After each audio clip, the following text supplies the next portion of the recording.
Hi, welcome to Beat Burnout, this interview series. I'm Taniya Hussain, your host, and today my guest is Louisa Havers, who is not across the Atlantic Ocean, but she's just across several cities. Yeah. Where are you, Louisa? I'm in East Sussex, so near Brighton. Oh, okay. So she's on the same side of the world with me for a shade. As I've brought together top coaches and experts and authors to share with you their stories of how they beat burnout. And basically, this is something very close to my heart.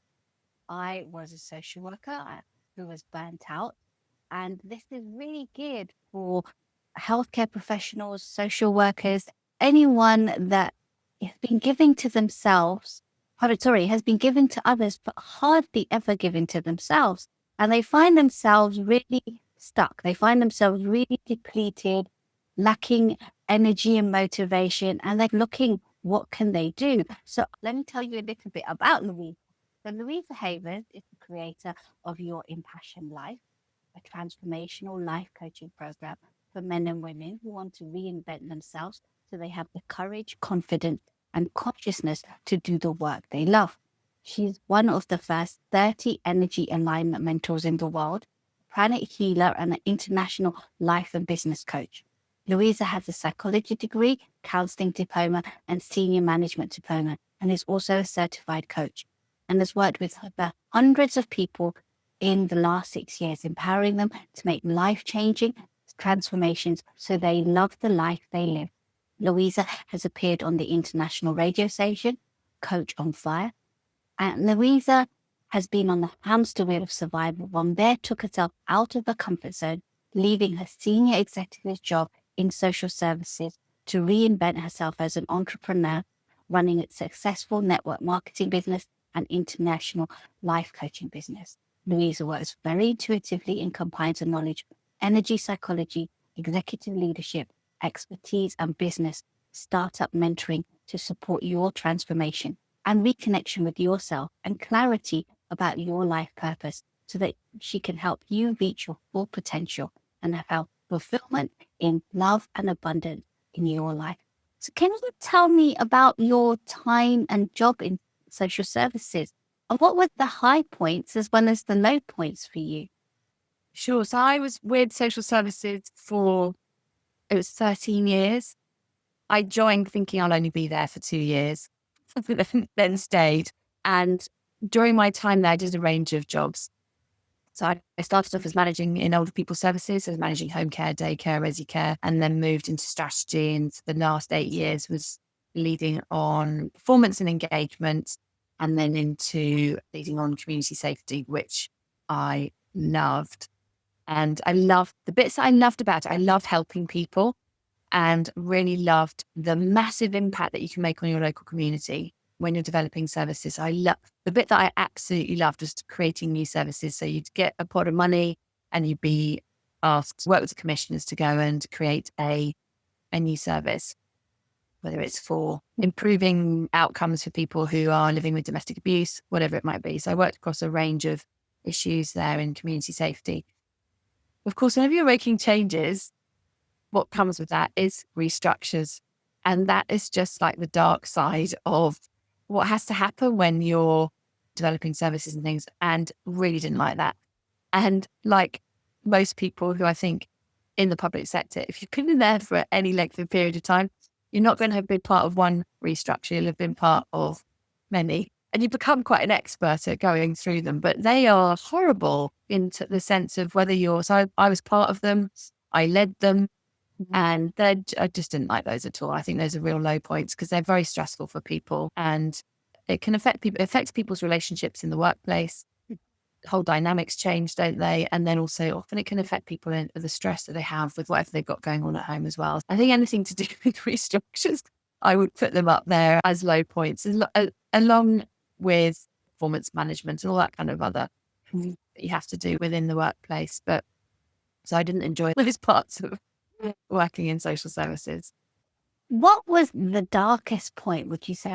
We've talked about low points. What was the darkest point that made you realize you were burnt out, you weren't fulfilled because you were very high up in social services. What was the most darkest point that made you realize you were burnt out? I think for me, it started with that sense of Groundhog Day, of just feeling like I was living or not living really, in the sense of my life was just working to pay the bills. Mhm. And that's all I had time for. Mhm. And realizing that actually was this it? And I was beginning to feel like that sense where you start to put off all the things you want to do to later on in life. Mhm. And my sort of epiphany really was my dad died, when was it? 2004. And he had been in that space of having this great plan for his retirement because he was an artist and he was in a big corporate job. And he had this great intention to go back to his art when he retired, travel the world, sell lots of paintings and what he loved. And he actually was ill health retired and then died shortly after. So he never got to fully fulfill that vision. And then I had that realization of, oh my goodness, history's going to start repeating itself if I'm not careful, because I'm so busy doing this stuff that I'm not actually living the life that I want to live, because I'm so busy at work. Didn't really have the chance when I was at work to think about things, and getting home and feeling absolutely shattered at the end of the day. And I think so that those were indicators in my home life of recognizing that I wasn't fulfilled, and actually the job that I used to love was lighting up my soul anymore, if that makes sense. And when you're in board meetings and I'm sitting there thinking, oh, here we go again. And the conversations, having the same conversations over again, I was thinking, no, I've got to get out. And many social workers and healthcare professionals, they do have this creative, creative side to them, creative part of them is very much, I've always been a writer, I've written loads and loads of poetry. But like you're saying, when you're doing a really stressful job, you come home and the last thing is you want to actually write the poetry, or you want to look at collecting your poetry for it to be published. Is something that I'm really doing now because I love doing coaching. I love it, gives a lot to me being there for the client, but I also really find it important to give to myself and work on my poetry.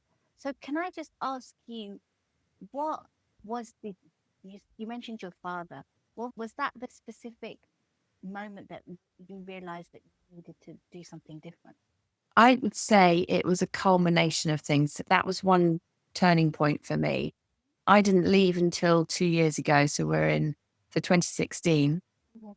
So it was that when you have a kind of those turning points in your life that you keep going back to. So initially I was dealing with the grief of the loss of him. And then as my jobs started to get more involved, the more senior I got, the more work that came with it, the more restructures that I went through, the reflection of what had happened to my father, that memory kept getting stronger and stronger in terms of it calling me to do something different. Does that make sense? Yeah, sure. Kind of pay attention. Yeah, and I think the death of a parent, the death of somebody that we looked up to, that were very close, and seeing that their life wasn't fulfilled, that they had all the plans and dreams to really live and not work, because it sounds like you were just working to work. You weren't working to live. Like you just said, you when you felt Exactly. like you stopped living, it was just surviving. That Mm. the wheel of survival that you just. So you're now a coach. You're now a mentor. You've become very successful. Tell me about your journey and how you got to be doing what you're doing right now. So yes, it has been a bit of a journey. I'd say, when was it? So 2013, we'd had already by then about 8 years of pay freezes and all that stuff, as I'm sure Know them well. know them well, still going on. And I was thinking, what is going on? I feel like my children are getting more expensive because they're getting older. So I've got Alfred, who's 20, and Moses, who's 17 now. So they, you know, Yeah. it's supporting adults. Yeah. So I was thinking, hang on a second, I'm working harder. I'm getting poorer actually, because as managers, we're getting no pay increase at all. I'm a single parent and it's all on me financially. So there was a financial incentive that really made me think, well, I've got to start looking around and doing something different. I don't want to get another promotion at work because I just know it's more of the same. And actually, after all the tax, etc., Mhm. I'm just going to add to the situation that we're currently in. So I started a network marketing business. So that's when I started my network marketing business, basically to give myself a pay rise. And through that, fell in love with personal development, coaching and mentoring other people to start up their own businesses as well. And that's when that really started to light up my passion. And for that, and I was also coaching people in the workplace and recognized that this was the bit that where I found my joy. So that's how it started. And then I was like, the pull to be doing that more and more got stronger and stronger. And then in 2016, I took the leap. I have to look back. You took the leap. Tell me a little bit about that, because I'm sure that there's some people that are watching and listening to you that are thinking, I wish I had that courage. I know what I want to do, but tell me about that leap a little bit more. Well, do you know what as well? So I knew what I wanted to do, but I now coach people to help them find their passion and purpose. And so many people, they come to me knowing they've got this, they'll call it a thing. I've got this thing inside of me and I'm really doing something different, but I don't know what it is.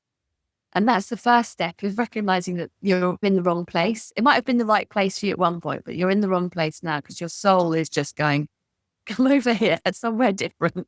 So it's finding that thing, and then it's having the courage and the confidence to do that and get yourself fully supported. So for me, I invested heavily in coaching because there's no way I could have done this on my own, if that makes sense. You need a community of people. You need to be surrounded by somebody who's done it before, that you can learn from their mistakes. You deserve to be fully supported. So I made sure I got the support that I needed so that I can then go out there and provide my service and support others.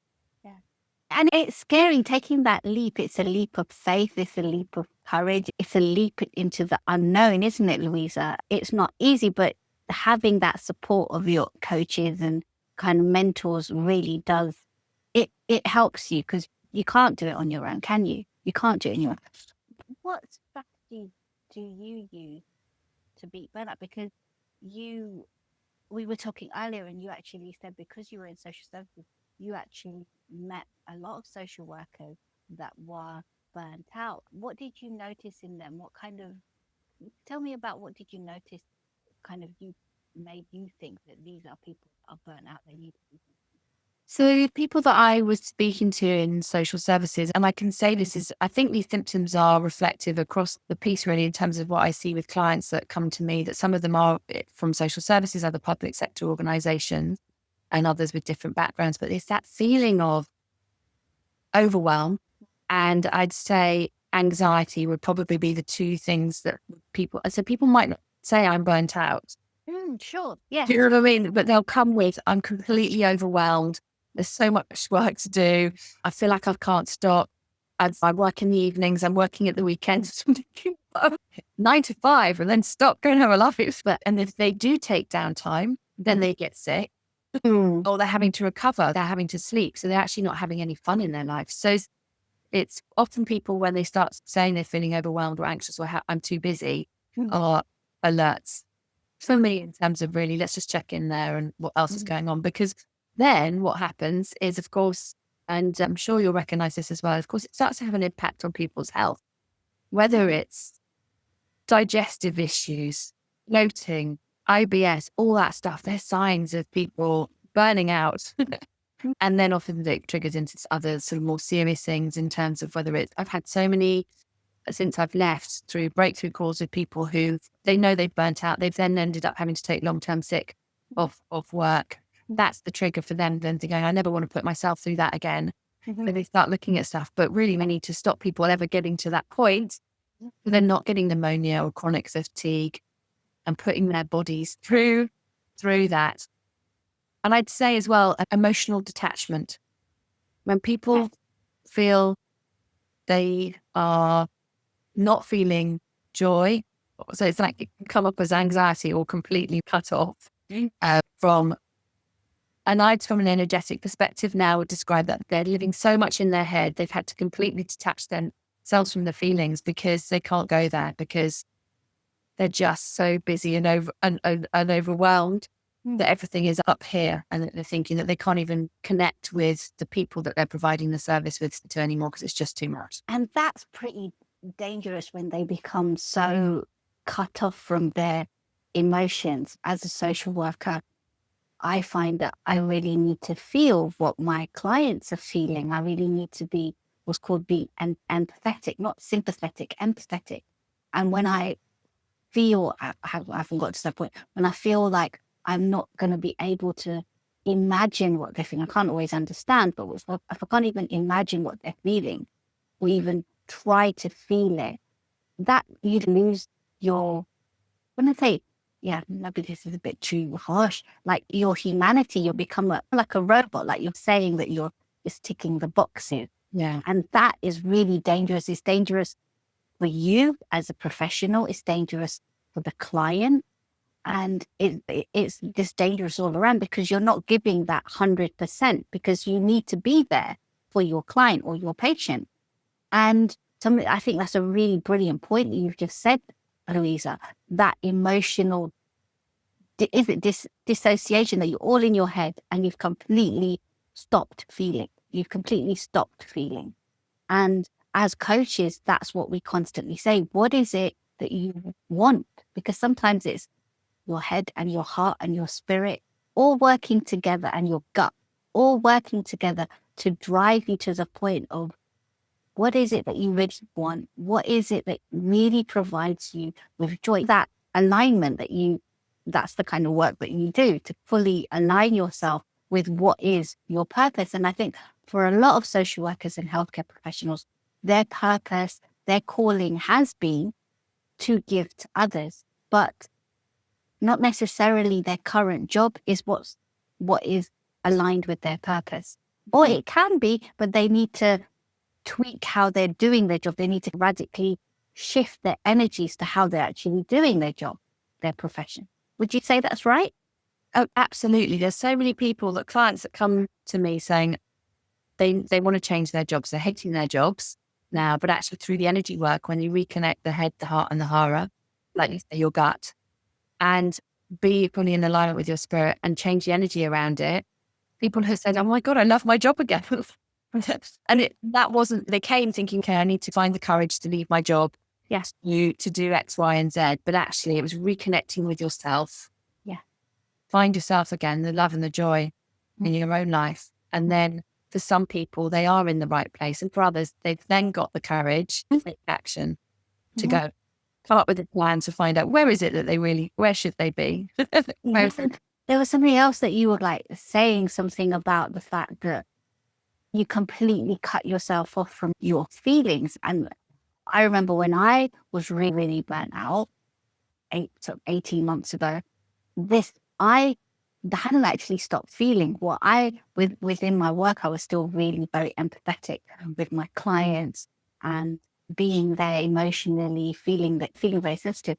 But at home, I was a nightmare. I was taking out all my anger and all my bitterness to my family. I was a nightmare to live with. You're like being really giving and positive at work, but yet at home, you're like constantly angry. I wasn't physically aggressive. I was just constantly verbally aggressive to my sons, to my husband. And that is no way of being. It's like Two-Face in Batman, you know that. Mask has to come off. I'm sorry. Because that is no way of being a person of integrity, that you're just so awful to your family, but you are being this angel at work. And whether you're feeling that being an angel at work, or whether it's the mask you're wearing because you're having to protect everything underneath because you're feeling so overwhelmed. So you can do the acting, but the connection might not truly be there because you're having to protect yourself. Yeah. And that's something that I found out. It was a painful journey, but that's something I found out by investing in my personal development, investing in coaches. That sometimes and it's scary, but sometimes you need to actually show your vulnerability to people that you care about and care about you. You've got to actually say, hey, I'm struggling here. I need some help. I can't do this by myself. And I think, would you say that social workers and healthcare professionals, because they are the help, they find it so difficult to peel that mask off and actually say we lost Louisa there. You're back. These are the joys of online, being online. So sometimes it's about peeling that mask away and actually showing your vulnerability. And although that can be really scary, that allows you then to get help for yourself. And your vulnerability, paradoxically, can actually be your strength. And your strength can actually be your vulnerability. Does that make sense? That's so true. That's bang on. It is. And I think in the workplace, people are often, it depends on the culture and the manager and all the rest of it, around whether it's safe for you to feel that it's okay to be vulnerable and to say, I need to reach out and need help. And in the public sector, it's amazing the systems in place for support. I remember, it did used to make me slightly chuckle, but one of my friends who works in the advertising, I won't name the companies or anything, but their support for staff, because of the issues that they were having in the advertising arena, was to go and have a week at the Priory for cocaine addiction. Whereas, so different cultures create different issues, don't they? And so in the public sector, there's so many, it's the support in terms of counselling, the health and wellness support, all that preventative stuff now, which certainly in our organisation, when I was leaving, they were really notching that up a ramp, which was fantastic. So there's so much support out there that I think people are recognising in the workplace, that wanting to encourage people to feel safe to come forward and say they're vulnerable. This is the area that they need help and support with, and that is the strength. And it's not you can't manage. And if you can't manage, it might be the job, it's not you. And I think sometimes this thing of being traumatized by your actual work, especially as social workers, your work is really traumatic. Sometimes being a healthcare professional, whether you're a psychologist, a nurse, or a doctor, just dealing with what you're dealing with every day, you can actually get traumatized. But you don't necessarily need to have trauma in your personal life to be traumatized. And this is something I would actually say is to actually maybe talk to your manager, talk to your family, talk to your partner, to actually say that you're not coping. And if they really care about you and they're a good manager, they will support you. And I think sometimes there's that fear that, am I going to lose my partner? Am I going to lose my job? But I think sometimes it's about the fact that we just carry on doing the same old thing. And that in itself is a sign of madness. I'm just really conscious of the time. I could chat with you all day, Louisa. I'm just really conscious that it's nearly a time for us to go. Thank you so much. I've learned a hell of a lot. Horror. I've always talked about listening to my gut, but I never knew that's what it's called. Head horror. Head, heart, and horror. I learned something today.